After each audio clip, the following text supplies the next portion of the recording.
guys, sabi pagpupunla, so ganyan po magpunla guys pag transplanter ating gamit. May mga tray dyan, nilalagyan ng konting soil at dyan po nilalagay ang biti na kung saan in 12 days time, kailangan na natin siyang i-transplant. At nakahulma na siya ng square-square para easy lang ang lahat. Siguraduhin niyo po yung inyong punla ay walang maliliit na bato. Wala po ito, may ginakapa. Opo, para po hindi po masira yung pork ng ating transplanter. Kaya pala may dala-dala si Pangulo na ganayon. Actually, yung tinuturo po namin ni Kay kanina. Yung lupa yun, yung Opo, garden soil. yun po ay suggestion namin. Pero kung ano po yung inyong mas nakakapadali Walang sa kuhol ito inyo, dito? at maganda naman po May ang doon naging po. resulta. Nasa ilalim. Pero hindi Hindi po. Hindi po. Basta buhay po, hindi. Yung bukas, yung itatanim natin doon, ganito rin, pero magandang tubo. Opo, ang mahalaga lang po talaga dyan, walang maliliit na na bato kasi nakakasira po dun sa ating transplanter. Okay. Huwag po masyadong pinupuno. So mas maganda pala pag may soil ka talaga po kasi makikita mo yung bato. Pag po kasi yung itinuro ni Kay kanina, yun po ay kasi ano ba yung lat nila, ano ba yung ginigil. Ginigang. Tapos sinasala pa. Oho, po yun ng konting distansya lang po yun. Bawat isod niya, bukas siya ng kukuha, yun po yung itinatanim niya. So dapat Walang bakante. walang bakante. Para Dapat bawat bawat tira kuha niya, niya, May nakukuha. Tapos po, pag po ganyan na masyadong maputik ay matubig, tanggalan niyo po ng ang tawag doon, sasalain yung mga Tapos yun po yung gagamitin niyo. Mas ideal po yun, pero okay din naman po to kasi nagagawa naman ni ate. Pero yung paglalagay po ng na yun, mali po yun. Ang dami tubig. Nababad na po yung... Kinuwang ko yung isa, okay na? Hindi, dapat kasi ma'am, tinanggal mo muna yung tubig bago mo nilagay. Ayun, nasa ulunan. Gawa ng mabubulok yan. Mabubulok po mabababad. Kaya po dapat wala talagang tubig. Nilalagay na naalis namin. Saka po dapat pantay po yung inyong ginawang yan.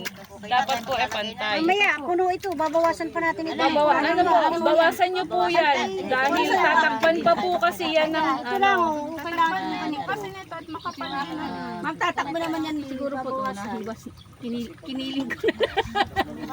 Nagdidrain na rin po yan. kasi lalagyan pa po yan ng takip. Yan ang maganda po. Oo, ikaw. Ayan. Ito pala si Kuya. Magaling. Asa Ayun. na? Sandakot, wala pa sandakot kuya yan. Titimbangan nyo, isang tray ilang gramo. Kaya po maganda. Kaya po ang maganda kahit po kayo dito sa bukid meron po kayong yung frame. Na yan. May frame po dapat. Tapos ang gagawin Tama na po yan, Kuya. doon na po kasi doon sa transplanter po ay sa seedling. Hindi lang pare-pareho sa sabon niya.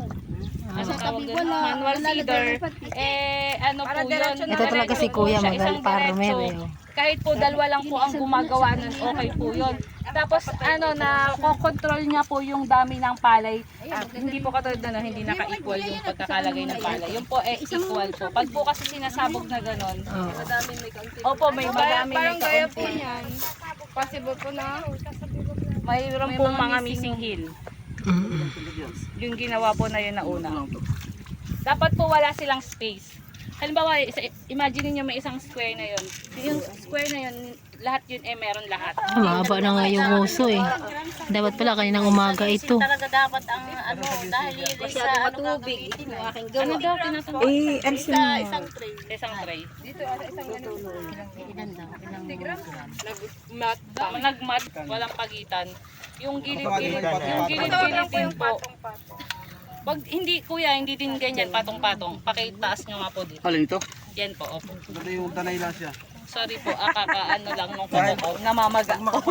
Pag makapalang punla, kahit anong adjust mo ng transplanter, malaki pa rin ang subo. Hindi po dapat ito patong-patong. Kasi siya po ay... Ibig sabihin, hindi siya... Opo, hindi rin po. Dapat po pala babawasan. Hindi, ibig sabihin, hindi pa naman siya totally tapos. Kaya nga, ikakalot pa siya. Ito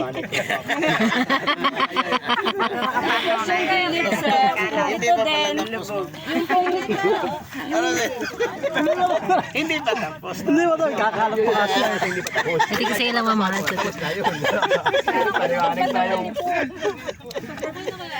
May bawi naman. May bawi naman pala sa akin eh. Hindi na, ibig sabihin. Ganito lang ginagawa ko doon sa dadak-dakan. Doon sa... Medyo makapal pa rin po yan, Han eh. Hindi na. Masyadong makapal po ito. Sa palagay nyo? Opo. Itong ganito? Makapal po ng pagkakagawa. Nagpapatong-patong na po. Kasi nga po, patong Mahirap na naman po Okay, pwede natin. So ayan po, masaya laang ang mga person, ang mga farmers na umapakapak dun sa putikan. Pero yun pala naman ay pwede natin gawin sa bahay or sa ating garahe or sa gilid ng kalsada kung tayo ay may na-prepare na lupa at dyan sa mga tray na iyan ay kahit sa bahay at pwedeng pagpapatong-patungin, no? So para mas maganda, mayroon tayong soil para walang bato na naliligaw para hindi magkaroon ng problema o aberya.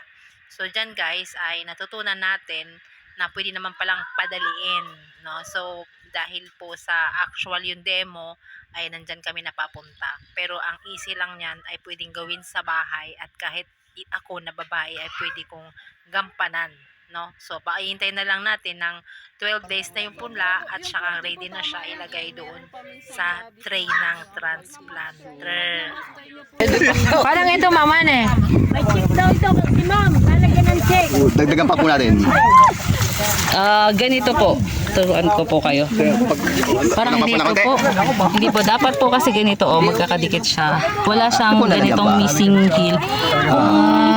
Pag po ganyan ang ginawa nyo, Dadadami. Oo. mapapatong lang po yan. Kailangan pala dito ka lang kukuha ng ililipat. Kung halimbawa, makikita naman nyo po kung nakapatong lang siya kung doon sa isang palay. Tapos, ito po yung matagal. Maliwag Pag talaga po kamay, talaga, matagal po. Oh, para Pati po may yung lahat maitanong. ng gilid, lahat po ng gilid, lalagay nyo pa rin po yan. Para yung upan ng makina. Parehas-parehas. Ito Upuan ng po, makina. hindi rin po ito maayos ang pagkakalagay. Ayusin nyo po yan at sayang po ang binhi. Marami pa yan Hindi, Pero meron po tayong yung sinasabi ninyo para Pero equal. makina talaga, meron silang Dapat po yun ang pinapractice meron din naman. natin. Para po, kung ano po yung nakasanayan, minsan ay yun na lang din. Ito sa akin ay sinapat. Saka depende sa tubo ng kuwan. Ng punla. Oo. Ako yan, di ba? Makapal na yan. So ayan guys, medyo mahirap pero pag gusto may paraan, pag ayaw may dahilan. Medyo mahirap pero kailangan matutunan dahil sa mas ikabubuti at nag-level up na tayong mga farmers. So that's it for now guys. Follow for more.